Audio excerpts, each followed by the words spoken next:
Toute la presse régionale, nationale en a parlé, un titre repris partout dans des termes quasiment identiques. Les phoques sèment la zizanie sur la côte d'Opale et en baie de Somme. Toutes les télés aussi, même bien au-delà de nos frontières. La BBC, les Belges, les Finlandais ou Norvégiens, enfin bref, les Québécois aussi. J'ai eu le droit aussi à Radio-Québec.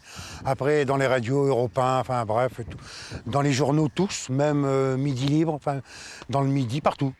Fabrice Gosselin, c'est lui qui est à l'origine de ce grand buzz médiatique. Depuis la baie de Canche, il veut porter la parole des pêcheurs, ceux qui voient le phoque envahisseur, destructeur des stocks de poissons. Fabrice Gosselin est aussi un ancien membre du comité directeur de CPNT, avec qui il a pris ses distances. Le buzz médiatique lui a apporté le soutien de pêcheurs du monde entier. Il promet d'aller plus loin si sa cause n'est pas entendue. On appellera certainement aussi à un mouvement d'humeur politique. On sera obligé. Nous refusons toute bannière politique au-dessus de la tête, que ce soit l'UMP, le PS, n'importe qui, on n'en veut pas. Parmi les pêcheurs, donc il y a des gens qui sont de toutes couleurs politiques. Par contre, on va réfléchir à faire quelque chose dans le cadre des élections européennes. Ça, je peux vous promettre, on va le faire. Le phoque, animal politique en jeu depuis des années d'opposition féroce entre ceux qui les protègent et ceux qui pensent que c'est superflu.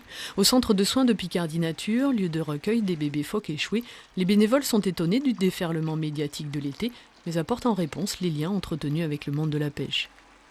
On sait très bien qu'il y a des trous dans des filets, donc il y a eu des propositions qui ont été faites. On est à l'étude sur beaucoup de choses, donc sur le régime alimentaire du phoque, mais également sur la protection d'un filet. La coordination mammalogique du nord de la France a proposé de mettre des caméras sur les filets pour voir les dégâts qui pouvaient être faits par les phoques. Donc tout est en ce moment à l'étude pour pouvoir répondre aux questions. Picardie Nature recueille depuis plusieurs années des déjections pour connaître les habitudes alimentaires des phoques.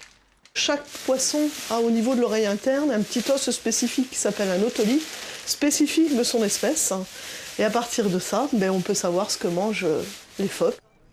Sur le fond, reste la vraie question, les phoques exercent-ils une pression de pêche excessive? Ifremer avance un bon état général des stocks de poissons en Manche Est, mais rien de précis sur la baie de Somme. Pour ça, il faudra attendre fin septembre la publication d'un rapport scientifique complet.